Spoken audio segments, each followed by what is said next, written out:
Flag down my mother if I can grab her.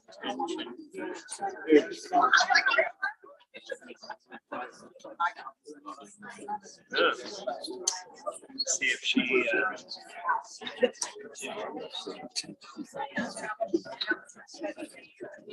hey Robin.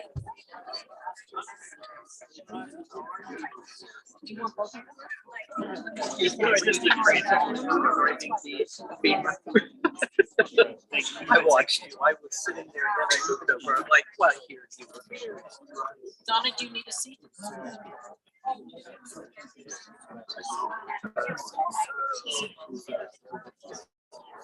Yeah, because I saw you make this big turn and then their benches.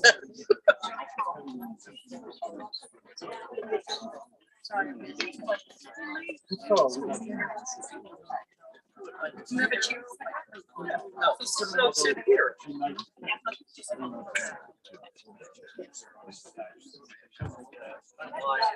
I look up.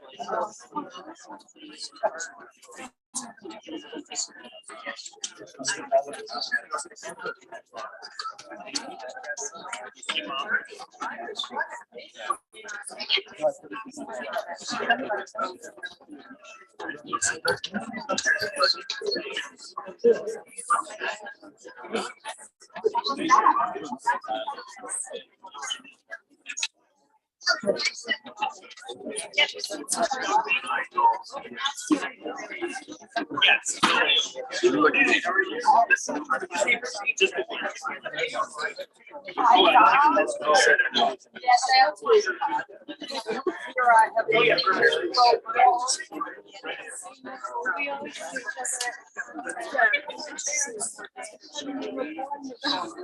How are you, daughter? She's good. With here or something? Oh. How old is she?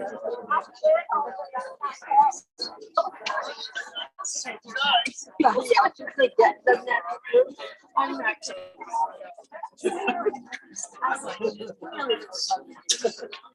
my mom is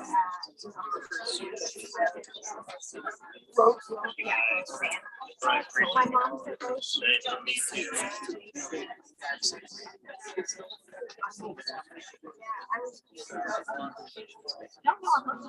oh, from like 555. Oh, hi, No.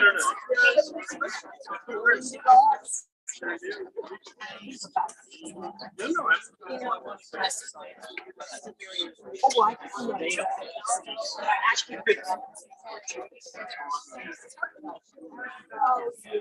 see Ladies and gentlemen, the session will get back to the room. I would like to turn off the cell phone You have so many places. My husband knows.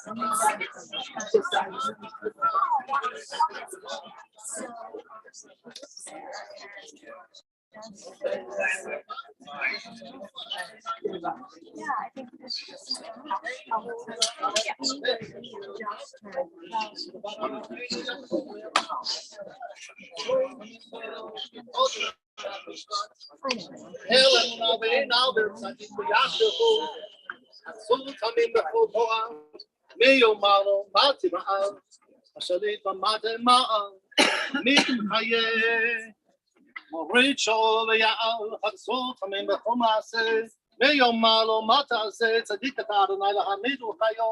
אשר בידך בחום כל רחוב, חלילה לך זכרוננו לרחוב, ולעיניך ברחמים עלינו בחופות, ולך אדון הרחמים, וחסו לרחוב.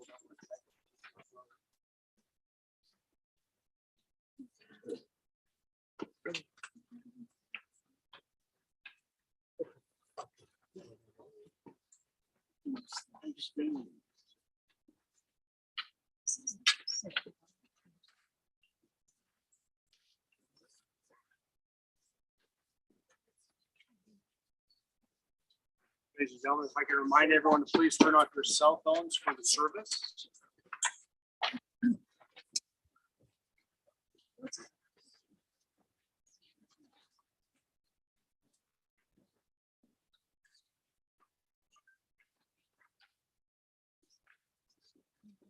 How appropriate it is, Jay, that you put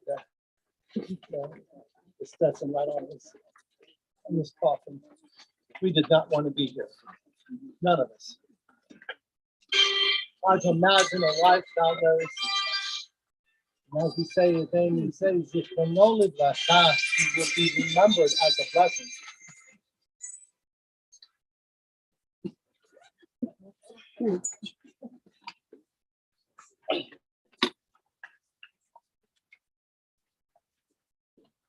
It's a reminder to go ahead and turn off the cell phones if you could. I know some people put it on silent, but to put it off is okay too. We're here for family and friends.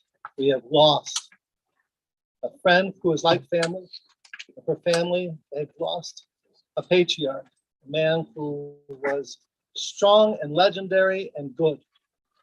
We say, Bruchim habeim b'shem Adonai. Praised are you, friends and family and community who are here to pay respect. We fulfill that very difficult mitzvah of Havayat HaMesh, of accompanying Larry to this final resting spot, of offering nichum avalim, of offering comfort to those who are the mourners, and to Susan and to Donnie and to Lori and to Dana, to all of the family. We're all brokenhearted and we stand with you.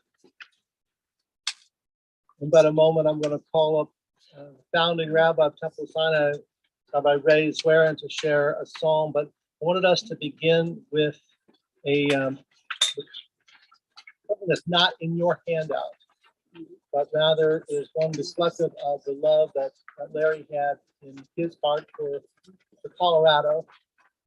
And it refers to the sense of hope that we have looking upwards. Now in Colorado, looking upward means looking towards those mountains, looking for a sense of God who will be there for us in our most difficult times. And he learned that from his parents, beloved Ben and Rose. But the idea for our ancestors was, I look up to the mountains and I will find hope. In Colorado, we look up, again, not just seeing mountains, but looking up for a sense of hope. That there is a strength that Larry has given to each of you who are the mourners, and to each of us who are the friends and community.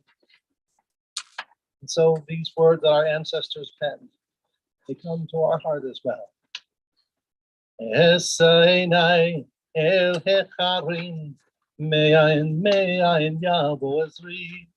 Esainai el hecharim me'ayin yavo ezri. Ezri me'im Adonai Ose Shamayim Ba'aretz. Ose Ezri Me'im Adonai. Ose Shamayim Ba'aretz. I lift up my eyes to the mountains. What is the source of my help? My help comes from Adonai, maker of heaven and earth. God will not let your foot give way. Your protector will not slumber. See, the protector of Israel neither slumbers nor sleeps. God, Larry, is your guardian. God is your protection. Your right hand. The sun will not strike us by day, nor the moon by night. Rabbi Zwarim, would you share?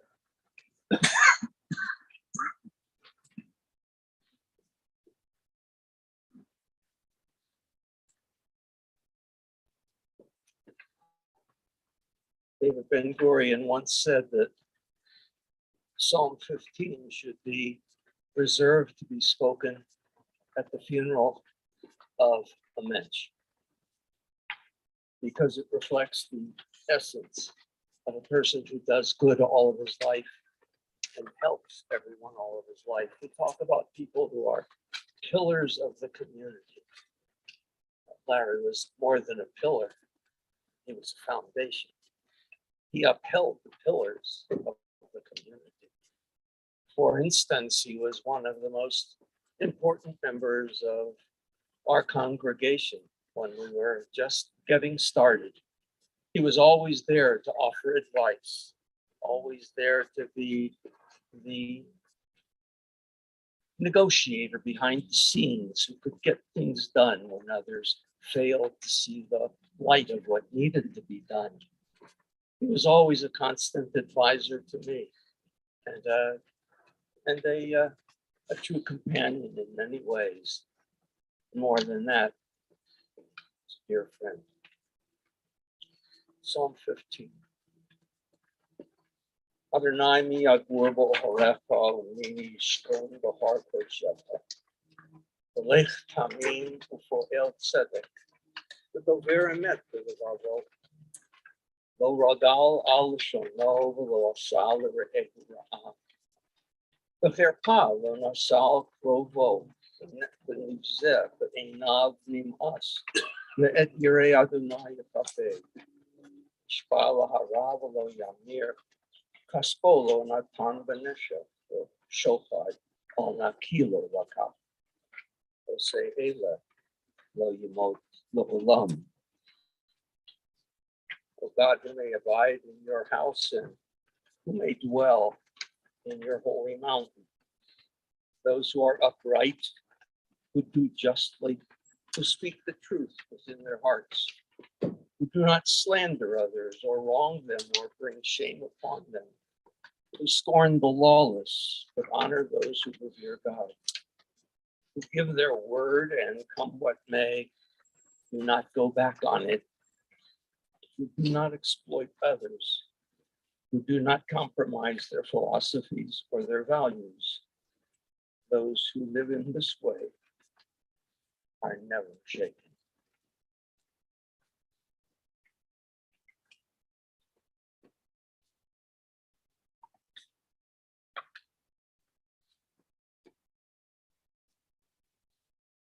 I put together this handout so everyone can participate. And I took the photograph from Feldman's. It's missing the cowboy hat.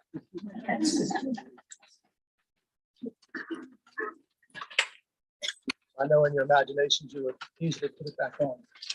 On that second page, I want us to be responsive because we will remember Larry. And we'll remember him in different ways, but always for a blessing. In the rising of the sun and in its going down, we remember him. In the opening of buds and the rebirth of spring, we remember him. In the rustling of leaves and in the beauty of autumn, we will remember him. When we are weary and in need of strength, we will remember him. When we have joys we earn to share, we will remember him.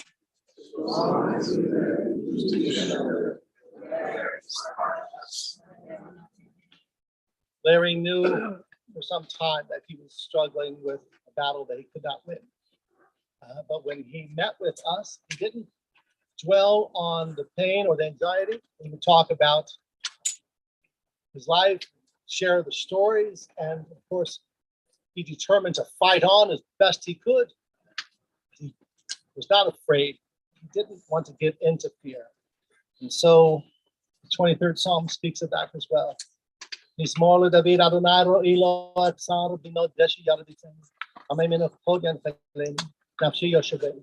Yan Chen Magalet Zedek Aman Shmo. Gam Gele, the gates of Mavet Lo Iraki Aka Imadi. Shiptecha, Mishantecha, Kema Yarachamoni. Tarok Lefanai, Shochan Negatorai. The Shanta Beshem Moshi. The Suravaya. Tov Chesed Yodophonik Oyumechaya. The Shafti, the Veit Adonai. The Orech Yamim.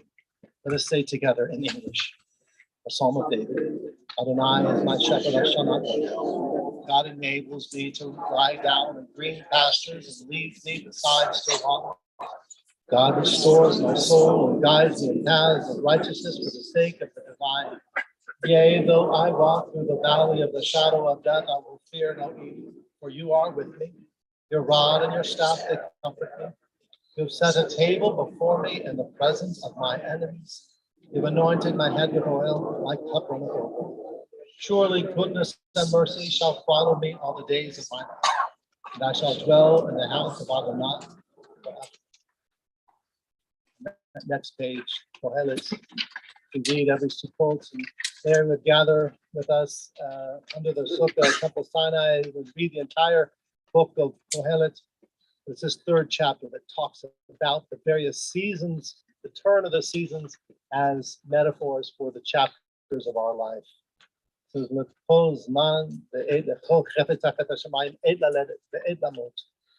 read with me, please.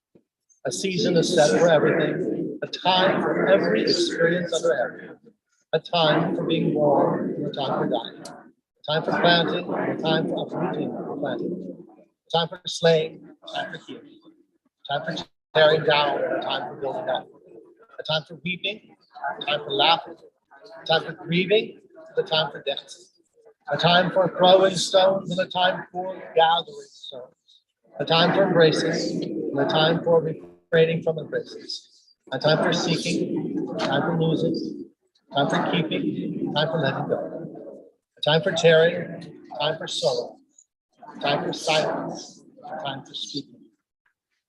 Birth is a beginning and death a destination. But life is a journey, a going, a growing from stage to stage, from childhood to maturity and youth to age, from innocence to awareness and ignorance to knowing, from foolishness to discretion and then perhaps to wisdom, from weakness to strength or strength to weakness and often back again, from health to sickness and back we pray to health again, from offense to forgiveness, from loneliness to love, from joy to gratitude, from pain to compassion, from grief to understanding, from fear to faith, from defeat to defeat to defeat, until looking backward or ahead, we see that victory lies not at some high place along the way, but in having made the journey stage by stage, a sacred pilgrimage. Birth is a beginning, and death, our destination. But life is a journey, a sacred pilgrimage made stage by stage, from birth to death to life everlasting.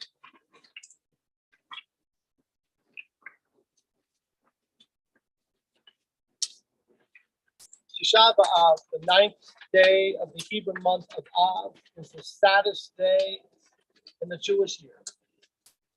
It is a day on which the first temple was destroyed by the Babylonians in the year 586 before the Common Era, and the second temple destroyed on the very same day, the 9th of Av, by the Romans in the year 70 of the Common Era. Both destructions included the conquering of Judea, the burning of Jerusalem, and the slaughter and exile of hundreds of thousands of our Jewish ancestors. Many other tragedies also occurred on the 9th of Av, Tisha B'Av, including the expulsion of Jews from England in 1290, the expulsion of Jews from Spain in 1492, and the beginning of World War I, the day on which Germany declared war on Russia, which led to World War II, and then ultimately the Holocaust. Accordingly, Tisha B'Av is observed with a day of fasting, mourning, and the reading of Eicha. Eicha is the prophet Jeremiah's book of Lamentations. This year, the 9th of Av began on Friday, July 29th, and ran through Saturday, July 30th. Our beloved Larry Siegel died on Saturday morning, July 30th. And though the fasting and formal observance this year was delayed a day in respect for Shabbat, note that forevermore, Larry's yahrzeit will fall on Tisha B'Av, the saddest day of the Jewish world. It's typical for a family to observe a yahrzeit by lighting a candle and going to the synagogue to recite Kaddish. In Larry's case, the entire community, indeed, the entire Jewish world will mark his passing. That is so fitting, because in addition to his beloved family, his adoring wife, Susan, his devoted children, Don and his Liza, Lori and her Jeff, Dana, Liz, David, the blessed grandchildren and great-grandchildren. In addition to them, the entire Denver Jewish community mourns the loss of our dear friend, leader, and teacher. Larry was born November 3rd, 1936, and raised in the historic Jewish West Side of Denver. His parents, Ben and Rose, established for Larry and his wonderful siblings, Arnold and Charlene, not only a close and loving home, they were also role models and inspirations. Larry attended Lake Junior High, West High School. He studied at the University of Boulder in Colorado, University of Colorado Boulder, graduated from the University of Denver with a degree in accounting. So while school gave Larry the extraordinary skills to help the family business, Siegel Oil Company, help him to the next level of success, it was his father, Ben, who taught the fundamentals of being a mensch. To help support his immigrant family, his father, Ben, left school before graduation, drove a truck for Tom and Zick McCuskers Navy and Gas Supply Company, and impressed by Ben's honesty, perseverance, and hard work, McCuskers provided the financial backing for Ben to go out on his own. Now that's the story from the archives that Larry helped to provide. But how did the McCuskers know that Ben was honest? This is the story that he didn't include in it, but Larry would tell us, and many of you know the story. Well, one of the stories that was that Ben was in charge of a wagon that carried the tank with the gas. And McCuskers sent around a spy to test him. What they do? They went up to him. They asked, well, hey, pal, I'm out of gas. Can you sell me some of that gasoline out of your tank? Well, it was not uncommon for a driver to siphon off a few gallons to sell on the side and pocket the change. Times were tough, and that was normal for a driver to get his just compensation, because he wasn't being paid fairly by the owners, that's for sure. Well, Ben refused. And by refusing, the spy came back and told the McCuskers he had earned the respect of his bosses and, in time, the entire industry. There's one other story like Larry liked to tell about his father, and that's how he reacted after the disastrous flood of 1965 that could easily have wiped out Siegel Oil. The flood caused heavy damage to the company's office building, sent two 12,000-gallon tanks and one 10,000-gallon tank down the river, with damages exceeding $100,000. That's $100,000 in 1965 money. That was serious. A lesser man would have quit, but not Ben. Now, by that time, both Arnold and Larry were working with him. And by Ben standing strong in a time of adversity, he demonstrated to Larry and his brother Arnold that if you believe in something, if you work hard and through adversity, that's the definition of what a mensch is. Through their tireless work, Siegel Oil recovered with the assistance of disaster loans and the support of suppliers and friends. Those suppliers and friends came to their aid because they too knew the honesty, the integrity, and values of the Siegel family. Larry eventually became the president and CEO and enjoyed a successful career of more than 40 years in the lubricants business. Larry was an industry innovator, creator. He had a positive impact on many lives and was loyal and a well-loved employer. That was a reputation that his son, Donnie, emulated. Being creative and treating your employees with loyalty and respect are the hallmarks, Donnie, that you also championed. To say that Larry was a leader in the Denver Jewish community is an understatement. He joined Temple Sinai in his second year, and it wasn't long before he became president of the synagogue. Larry was also one of the founders of Shalom Park. He also served as its president. In addition, Larry was the president of the Allied Jewish Federation, now the Jewish Colorado, and he served as well on various boards, including the Hillel of Colorado. So how can a person find the time to run a major business and volunteer so much for his community? You find the time, you find the energy, you find the koch, you find the strength because you have the love. Yes, love. Larry was passionate about his Judaism, passionate about Israel, passionate about the Jewish people. He was a fierce advocate for Israel and stood strong in support of her. He loved coming to services and would sit with Susan in the front row, singing with gusto with every prayer, very often on key. He loved to attend our Torah classes, and he even made a brave attempt to master Zoom so he could study online. He loved to help people, and his generosity to Jewish causes and those in need are legendary, and many of you know it. Yes, he also loved to play golf, and while he loved Denver first, his love for Scottsdale, Arizona was a strong second. Being with great friends during the winter months, playing golf, kibitzing, that was a bit of heaven. And you could do so in the winter months and be warm and play golf in January. Who knew such a thing as that? Yes, he also loved to watch the Broncos, the Rockies, and his Nuggets. But of all of his loves, family was his greatest. Susan, you and Larry created an elegant and fun couple. Now the kids would say quickly, well, Susan brought the elegance and Larry was the fun. Well, you both brought a bit of both. As a couple, you lit up the room. Of course, whenever Larry would come in wearing that fabulous cowboy hat, tall and strong, and proudly walking with you, Susan, and you shining by his side, heads would turn and smiles flash, and we'd all come over to greet you. And the love, admiration, and respect Larry had for his children and grandchildren knew no bounds. With our every visit, he loved to tell me how proud he was of you, both for your accomplishments and for the outstanding people that you've become.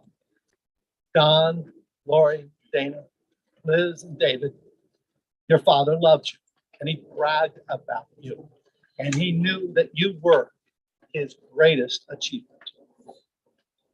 And oh, how he loved his grandkids.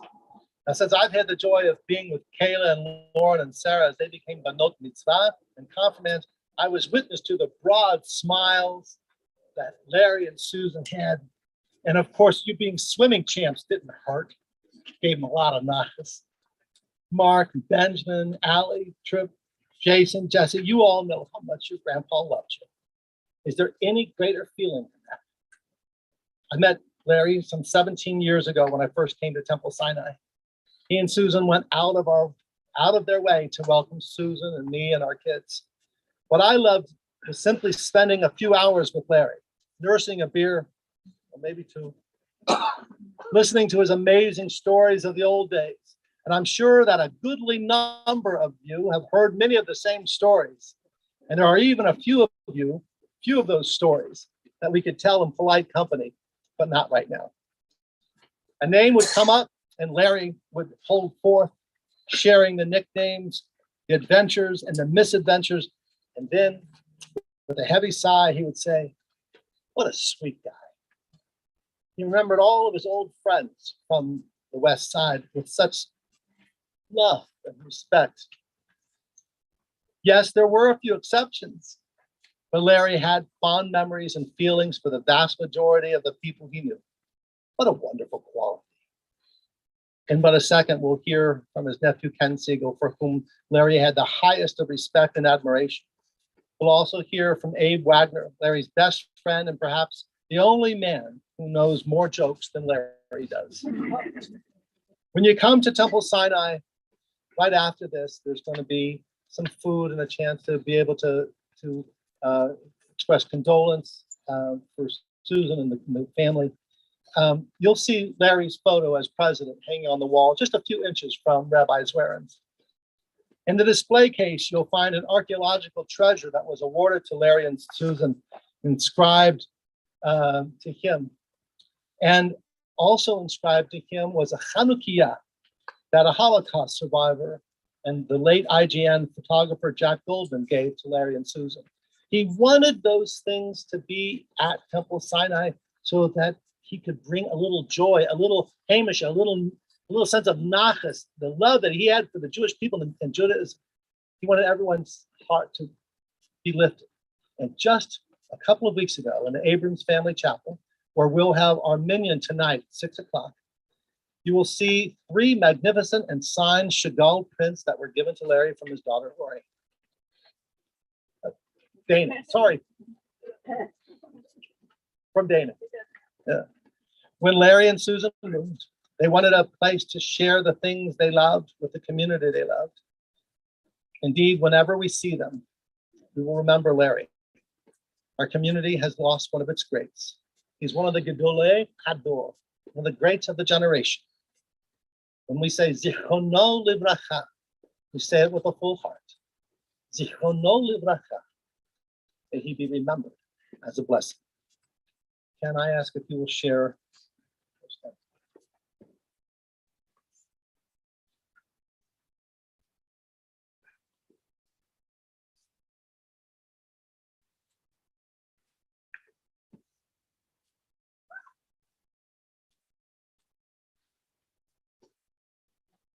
Those of you who don't know Ken Siegel, it's a great honor to be able to talk to you.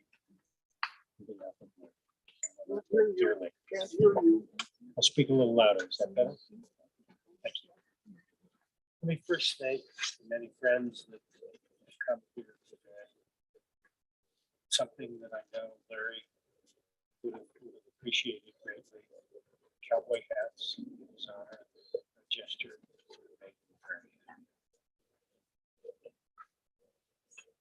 Larry was a foundation in our family.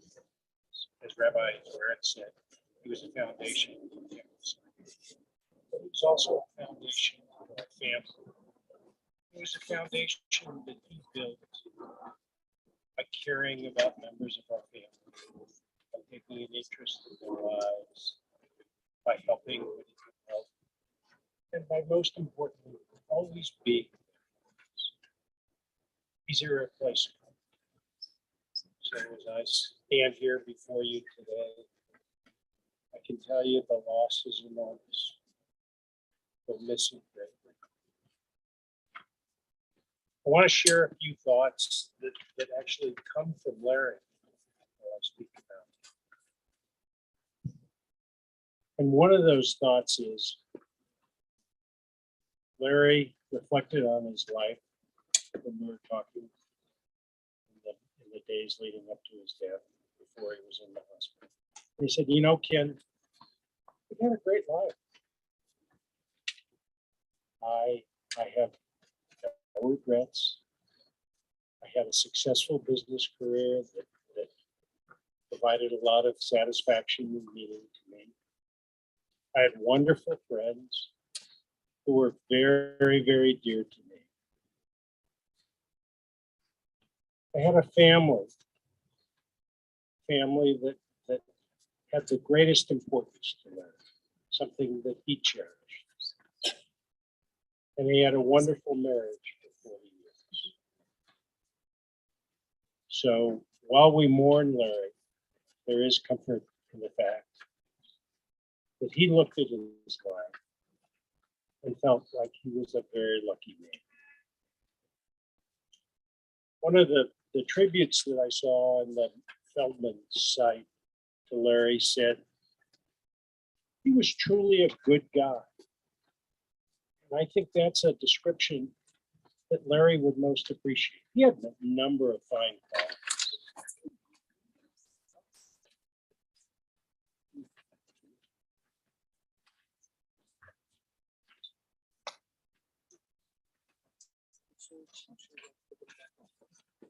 Sure.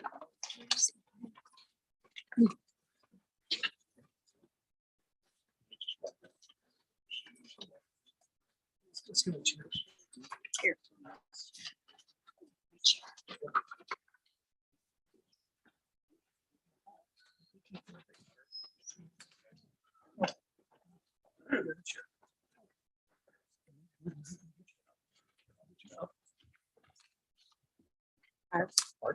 You can stay where you are. You can stay.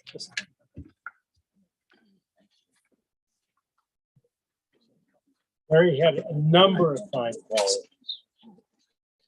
But one of the qualities that really epitomized was the empathy that he had for people. It was reflected in many of the things that he did. Larry received recognition for the accomplishments, being president of the Sinai Temple, being one of the founders and on the board for Shalom Park.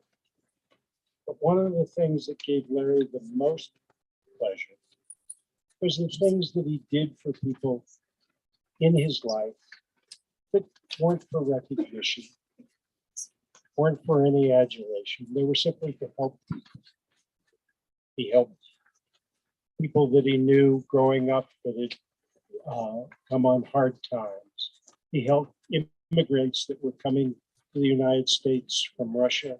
He helped former employees and did so in a way that those people knew what Larry did, but it's not something that he shared with other people because he was such a truly good guy. Let me tell you a little bit about, actually Larry and I are cousins. He was older than I am. And the love that we had really started with a special relationship that our fathers had. Larry's father, Ben, was born in what is now Ukraine. He was born in 1900. And then he immigrated with Ben's mother, my grandmother, and siblings. My father was born in Denver in 1912. And so there was the 12 years difference in their age. In 1990, my grandparents, Ben's parents and my father's parents, both perished in the flu epidemic. It was an event that obviously changed the lives of Ben and my father, but I think also shaped how Larry and I felt about each other, because Ben was a caretaker along with other siblings for my father. He was orphaned at 7 and was only 19 when he was orphaned. It was a time that caused Ben to grow up very quickly. And it was an event that led to the lives and the closeness that they had, and something that Larry and I often talked about in terms of how much our parents had sacrificed for us. And it's why Larry, I think, looked at his own life, and there were challenges that he had. There were some struggles that he had. But when he compared it to what his father and grandparents had and the sacrifices they made for him, it shaped everything he looked at in terms of why he felt so fortunate. The rabbi talked briefly about the events of the 1965 flood. Let me share a little more detail and give you some background on Siegel Oil. because it was so important in our family and for the professional career of Larry. Ben started Siegel Oil Company in 1927. So it was started 9 years before Larry was born. And it was a company that was 30 years old when Larry went to work. But it was a company much smaller in size that like many small businesses, had financial challenges, had difficulty at times in paying employees. But the events of 1965 were really pivotal events in the Siegel Oil Company. And the rabbi is correct in talking about Ben's role. But I can tell you from what my father told me, it was really the judgment, the hard work, and the risks that Larry and his older brother Arnold took that allowed the business to continue to thrive. And like many things that sometimes happen in people's lives, a potentially disastrous event turned out to be a very fortuitous circumstance when you're able to look at it through the history of time, because it's how Larry and Arnold grew Siegel Oil into a very successful business. There's another event that happened in the life of Siegel Oil Company that also speaks to Larry's character, the character of Arnold, and how they like to conduct business. In 1973, there was an oil crisis. What happened is the countries that made up OPEC at that time cut off all the oil coming to the United States at a time when the United States was very dependent on foreign oil. And so it created a difficult situation for Siegel Oil, which at the time relied very heavily on its gas distribution business for its operations. Larry recognized the events of the oil crisis and appreciated how his customers were totally dependent upon the gasoline supply that was coming from Siegel Oil. And even though Siegel Oil certainly had a shortage of gasoline, what Larry told me with great pride later is there was no effort to profit from that. There was an effort to distribute gasoline in a way that was fair. And Larry looked back on that as something that provided a great deal of pride because it's how he operated his business.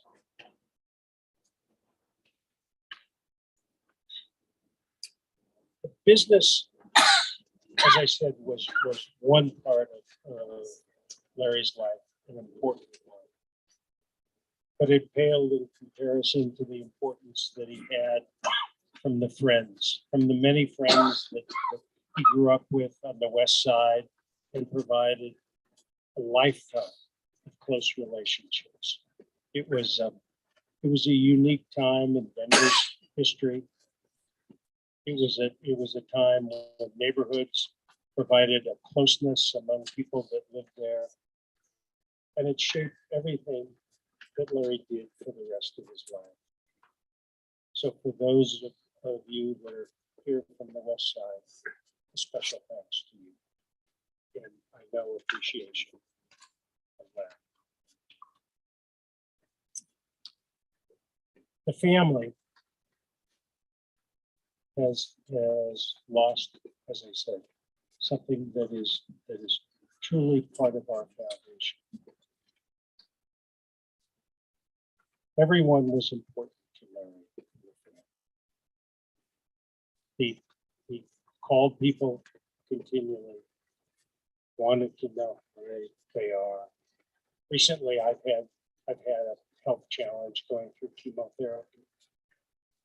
And as sick as Larry was, when I started telling him that I was feeling well, that I was traveling, or that I would get results from a scan,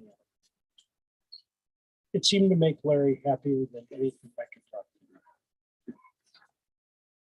Because our love for each other meant that my treatment was more important to him than anything I could talk to him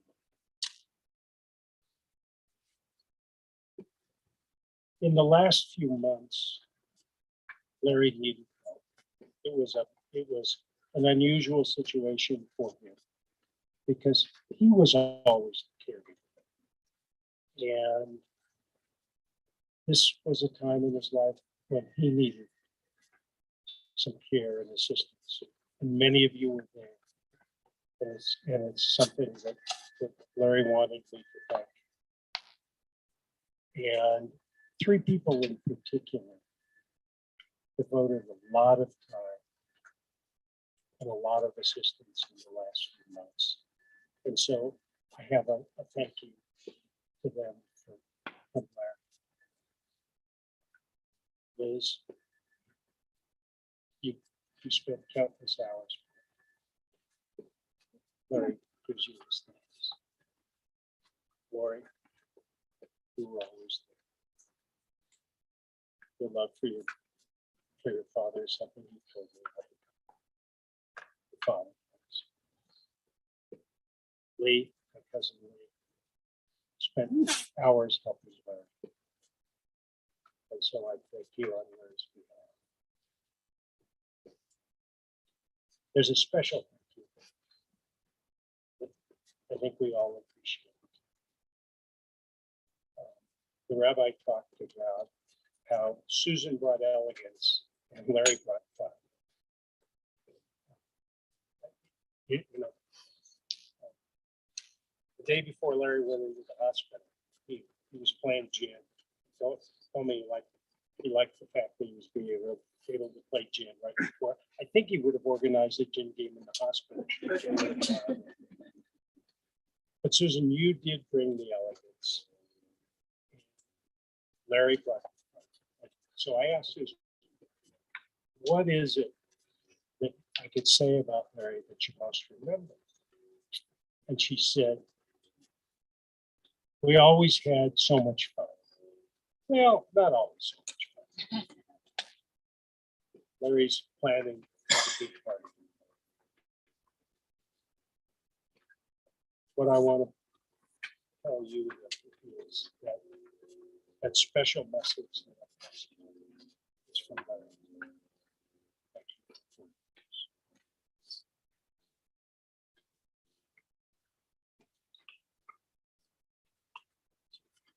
Thank you, Ken. I know the family wants to make sure that we thank Joe, who was his caregiver, as well as Abe Wagner, who more than a few times took Larry on rides. So why don't you come, Abe, and share just a few minutes.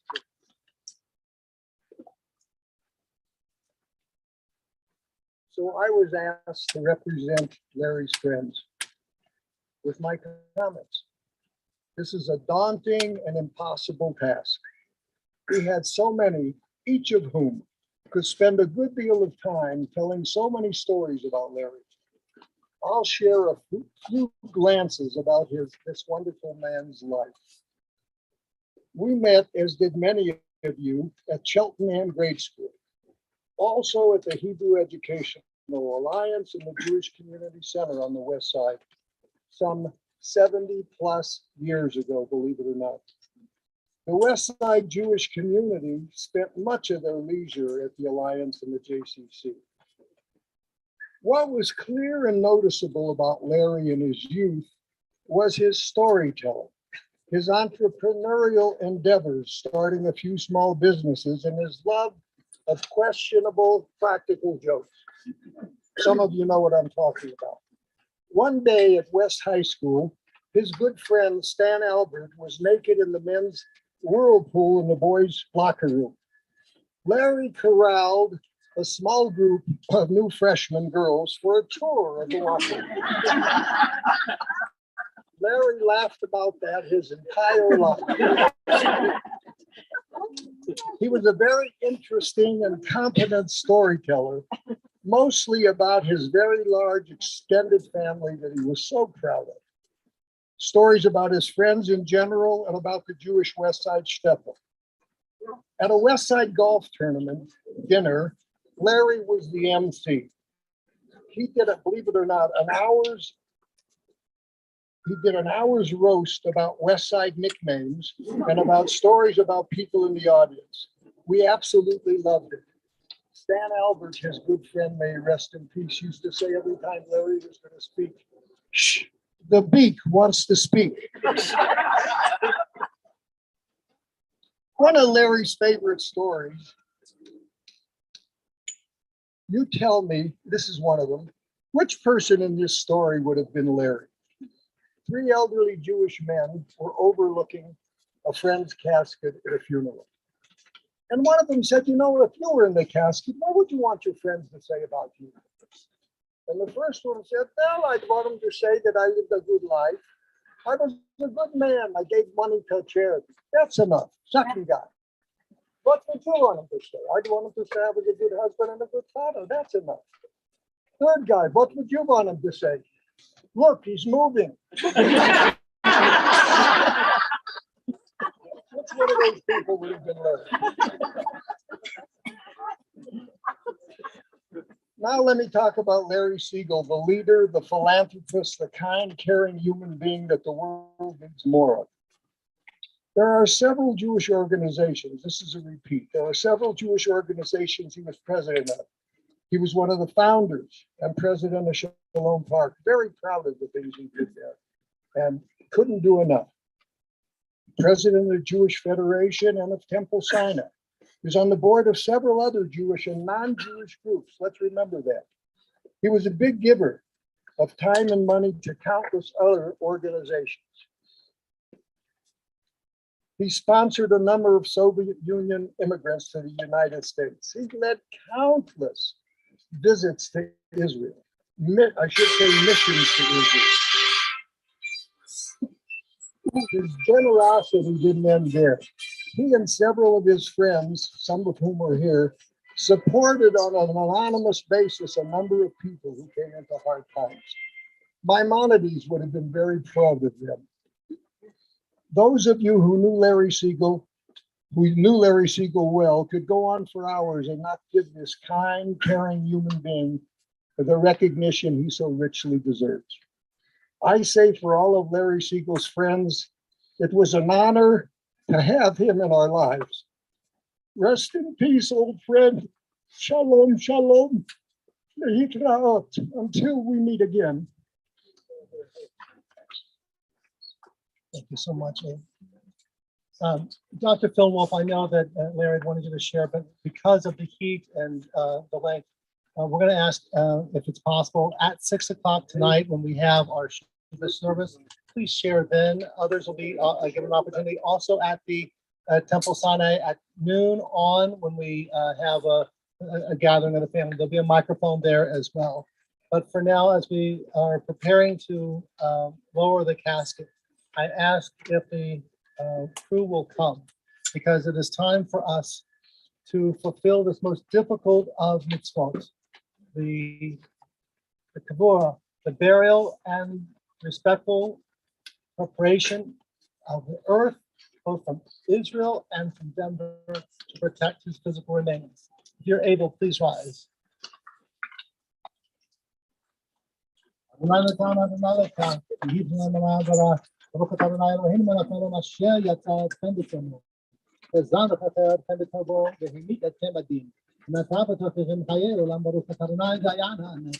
praise you, Adonai, our God, Lord of the universe, who forms us in the divine image, who nourishes and sustains us in goodness, who causes all of us to die, and who has implanted immortal life within us. We praise you, O God, Judge of truth. Atagi bole lam Adonai Rava Hoshea, Nechateach Nechesed Nechayei Meitim Berachimim Rabim. So make no flame but of faith, holy motivus Orim, Kayem Emun Kodesh Neafar, Mich Hamocha Bal Gedolot Midomalach, מלך ומית ומחיים עצמך ישוע, ברוך אתה אדוני נותן ותבחנו, חיי עולם. Eternal and mighty God, all life is your gift. Great is your power to save. With love you sustain the living. With great compassion you give life to all. You send help to the falling and healing to the sick. You bring freedom to the captive, and you keep faith with those who now sleep in the dust. We praise you, O God, who has implanted eternal life within us. Feldman's has provided for us earth from Jerusalem.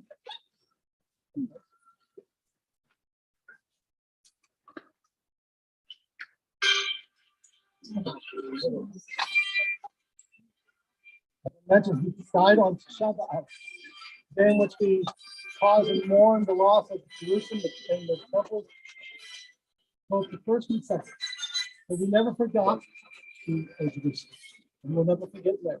So I'll give a little bit of this to the immediate family, and then the rest of us will cover the casket with earth from death.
This one.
Now we're all hanging in the best we can.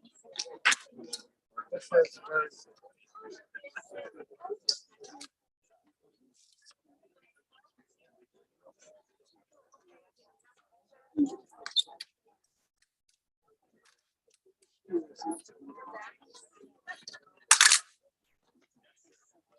Mr. Bells, how are you? Thank you. Doug. How you feeling? Well, thank you. Good, looking good. Thank you. Yes, sir. Great afternoon. Thank you.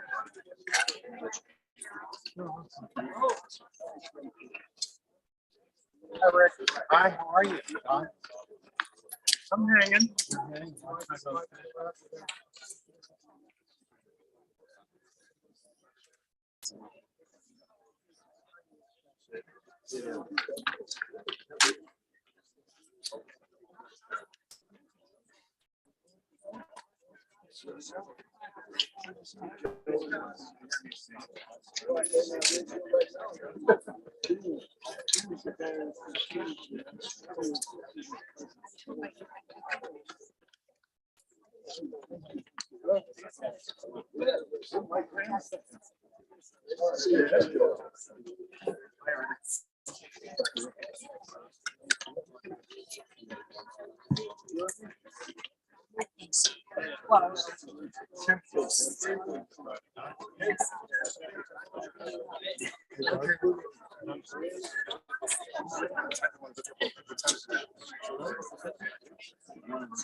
One held by Rosie. Yeah. North Place.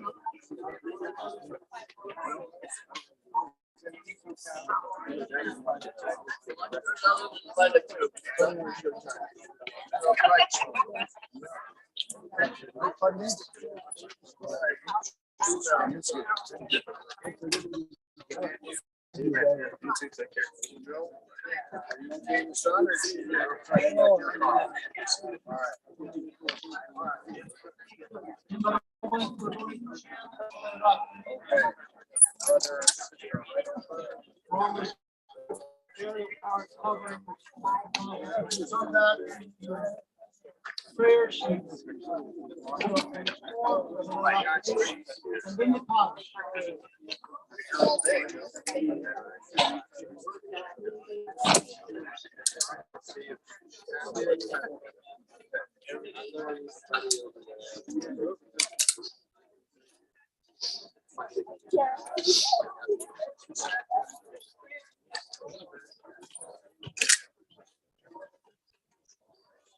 What are you doing?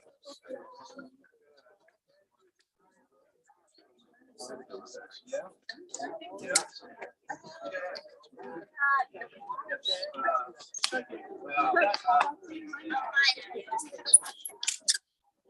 Everyone, please come back to your seats for Emily Rachamim. Page 4 is the share the memorial prayer. It's not in place of the last few shovels.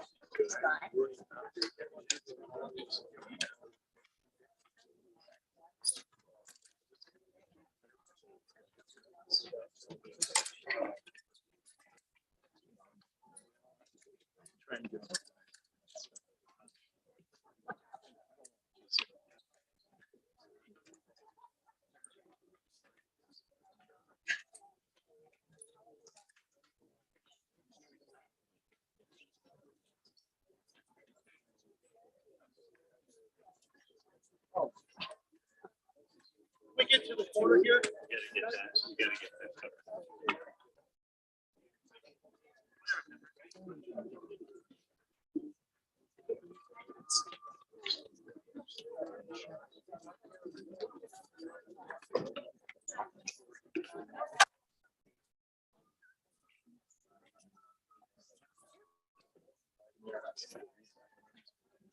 Hey, how we doing?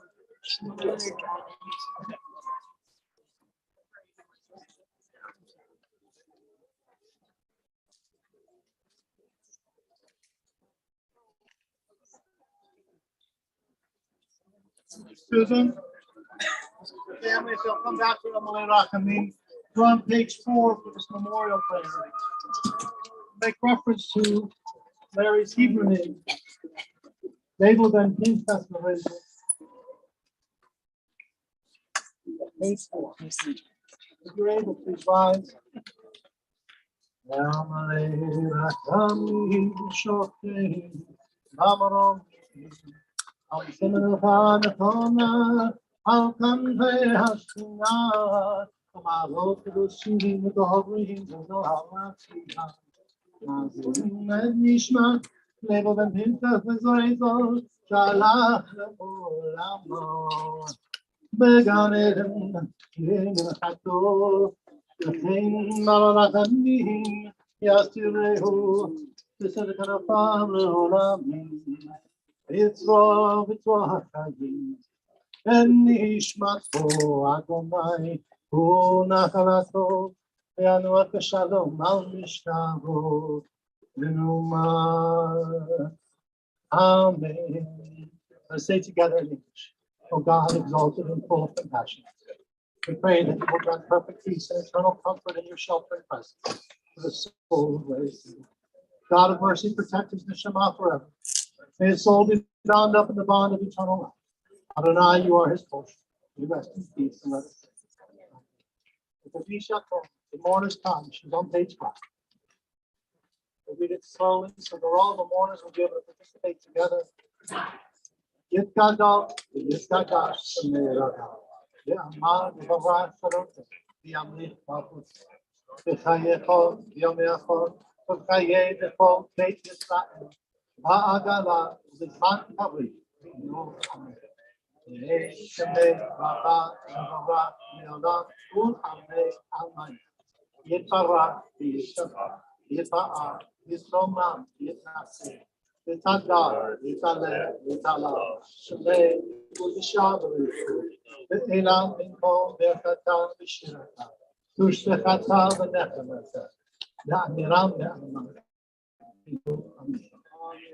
Shalom Rabba Bechayim Amen. Osei Shalom B'Roma Uyasei Shalom Aleinu V'Kol Yisrael. On that last page, when I die, give what's left of me away to children and old men that wait to die. And if you need to cry, cry for your brother walking the street beside you. And when you need me, put your arms around it. Give them what you need to give me. I want to leave you something better than words or sounds. Look for me in the people I've known. And if you cannot give me away, at least let me live in your eyes, not in mine. You can love me best by letting hands touch hands. By letting go of children that need to be freed. Love doesn't die. People do. So when all that's left of me is love, when all that's left of me is love, give away. We say together. For the ties of love that death cannot sever.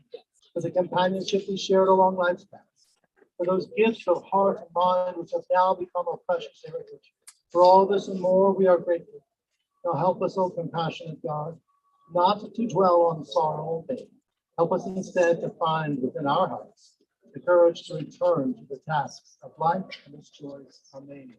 Again, all are welcome to come to Temple Sinai. The family has provided some food. We have a chance to share condolences as well as some words of tribute. If you wish, that's from noon until 2.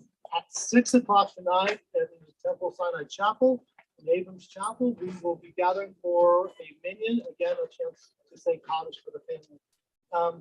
All of us are here, are mourners together. If you can sort of imagine a spiritual hug as we say, after me, Hamakom Yinachem Etchem. B'tok Sha'ar Avalei, Zion v'Yerushalayim. May God, Hamakom, God is the place. God is in every place that we seek to lift up lives. We say, God, may God comfort you, along with all who mourn in Zion and Jerusalem. One last thing we're here. Gather one more time. The last words of the Kaddish. Say shalom b'mroma, say shalom aleinu v'chol Yisrael v'yivru amen. Let these words that had been said with mourning now be said with some uplifted heart, because we have to live in Larry's inspiration with a joy of life, a sense of goodness and love. And so if you hold on to each other without making each other hotter, or hold a hand or hold an elbow, with a little bit of joy. Oh, say shalom b'mroma, uyaseh shalom aleinu, v'chol Yisrael v'yivru. Oh, say shalom, yaseh shalom, shalom aleinu, v'chol Yisrael, yaseh shalom, yaseh shalom. Shalom aleinu ve'achol Yisrael.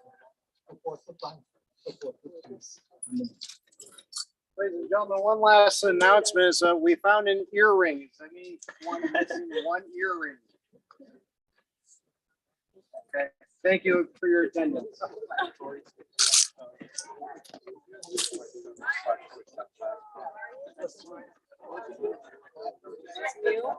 Got locked on. Might want to repeat that.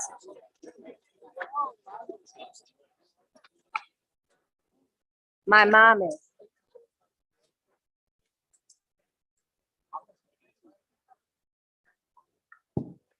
It looks like it could be.